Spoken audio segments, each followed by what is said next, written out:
performance upgrade, you need a PH00 Phillips head 000 screwdriver and a T6 Torx screwdriver, which most screwdriver sets like this one contains. Your SATA solid state drive and your MacBook Pro. This upgrade procedure is only for a MacBook Pro from mid-2009, as I have here, a mid-2010, early 2011, late 2011, and the mid-2012 unibody MacBook Pro.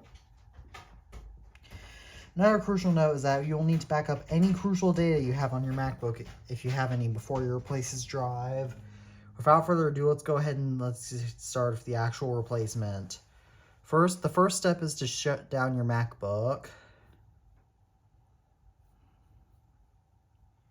Shut down. Wait for it to go silent. And the next step is to unplug your MacBook if it is plugged in. So without further ado, now what you want to do is you want to flip your MacBook over to the bottom. Thirdly, using your Phillips head 000 screwdriver, remove the top three screws from the bottom casing, and they're on the top right. Just find the right Phillips head. Again, if your screwdriver set is labeled, you don't have to do this, but I have to do this because my screwdriver set isn't labeled. Just set them in a place where you can remember where they came from. And yes, I'm well aware that Mikey is meowing in the background. Fourthly, remove the remaining screws from the bottom casing of your MacBook and lift the casing away. It's okay if you lose a few of these screws, as I have when upgrading other unibody MacBook Pros.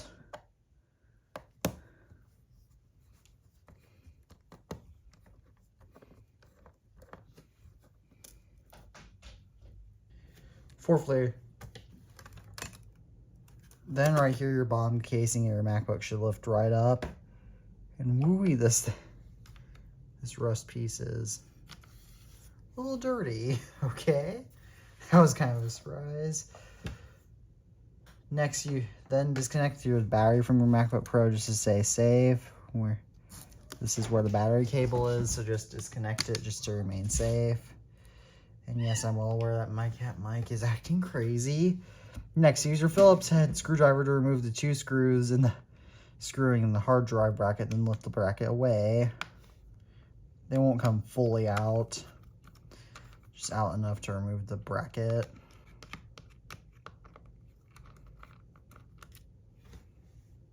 Set the bracket aside. Next, lift up the hard drive and disconnect it.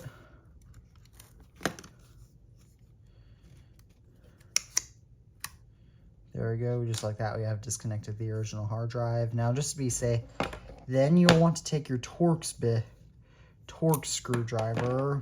So, in my case, I'll take the Phillips head out and put the Torx in, just briefly to show this demo. And you see these 4 screws on the edges.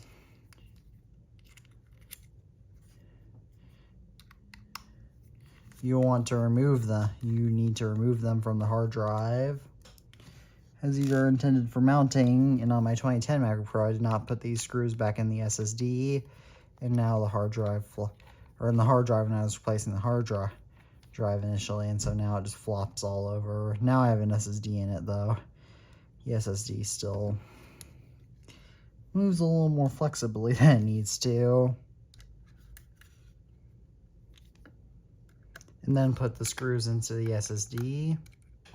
Now you can connect a solid state drive to your MacBook and place it back in the computer.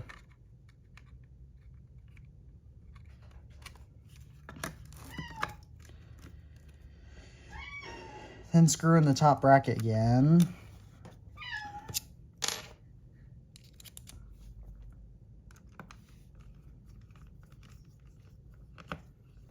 First, what you'll want to do is reconnect the battery, then you want to reconnect the battery. Then you can place the bottom casing onto the MacBook and screw in the larger screw back in the larger screws.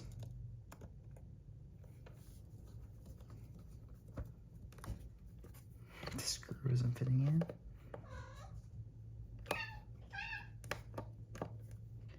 Then screw back in the top 3 larger screws. Now you can reinstall macOS onto your MacBook via an external drive, DVD, or via internet recovery, but mostly on newer MacBooks. And once you're done, and if the SSD upgrade worked, then your SSD upgrade is complete. Now, as you can tell, this upgrade worked for me, as this is identifying the SSD. And if we go to About This Mac, as you can tell, there we go, showing the specs that this is now on macOS Snow Leopard. And so, yeah. If you had any issues with this repair, please comment them down below, and I will help you to the best of my abilities. And as always, I'm the iTunes fanboy, and peace out.